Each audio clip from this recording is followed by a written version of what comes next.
7:46. María Jimena, ¿cuál es la hora cero de hoy?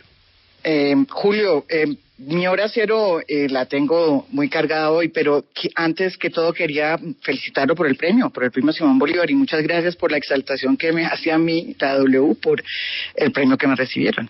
No, pues más que merecido, y acuérdese que somos un equipo, María Jimena. Pero la entrevista suya fue realmente una entrevista muy impresionante, que además es una historia que hay que seguir trabajando, porque esa historia no se ha terminado.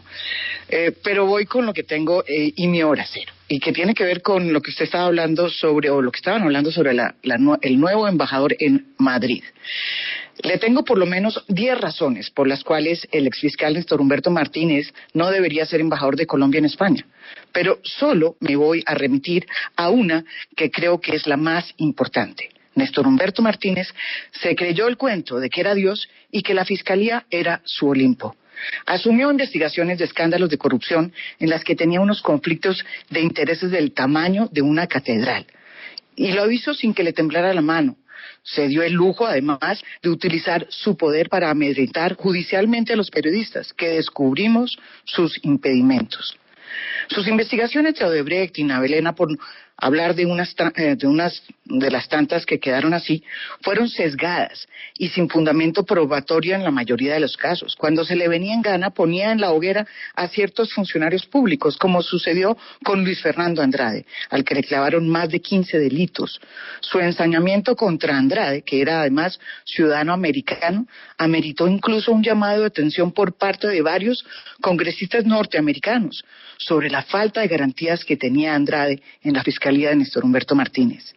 Andrade también denunció haber sido chuzado con una orden falsa de la DEA que había sido avalada por la Fiscalía de Néstor Humberto Martínez. Para no hablar de lo que le sucedió a Jorge Enrique Pizano, el controller que conocí yo tanto de la megaobra, que además descubrió cómo era el modus operandi con que se sacaba plata de esa construcción a través de contratos de papel, dinero que iba a manos, o que llegó de hecho a manos de varios políticos para sus campañas. Pizano había denunciado sus contratos del 2015, pero al ver que no había respuesta por el Grupo Sarmiento, socio de Odebrecht, pues grabó en varias ocasiones al propio Néstor Humberto Martínez, quien en ese momento oficiaba como abogado de ese grupo. Esos audios los reveló de manera valiente, digo yo, Pizano, cuando Néstor Humberto Martínez ya era fiscal y oficiaba como Dios, y por lo mismo el fiscal ni siquiera se declaró impedido. Lo que sucedió después fue que a Pizano se le abrió un proceso en su contra por otro escándalo de corrupción en el que se le acusaba de haber recibido una coima que él nunca se embolsó. Pizano aseguraba que todo esto era un montaje y que detrás de eso estaba Néstor Humberto Martínez. Eso me lo aseguró en los chats que compartí con él o que intercambié con él antes de su sorpresiva muerte. Ya sabemos cómo terminó Pizano y cómo su hijo murió envenenado por cianuro. Investigación que todavía está sin saber qué pasó. Como fiscal fue un opositor al acuerdo de paz, después de haber participado en su elaboración al lado del propio Juan Manuel Santos.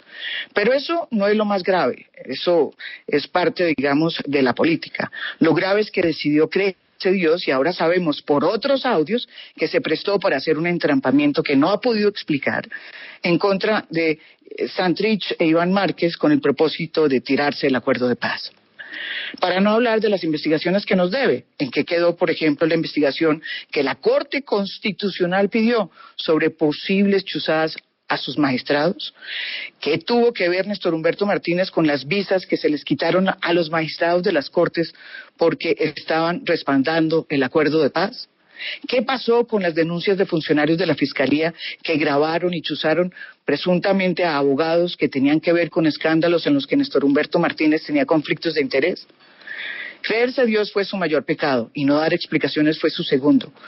Por eso es que tienen razón los 20 congresistas de la oposición colombiana que le han pedido al gobierno español que rechace su nombre como embajador de Colombia en España.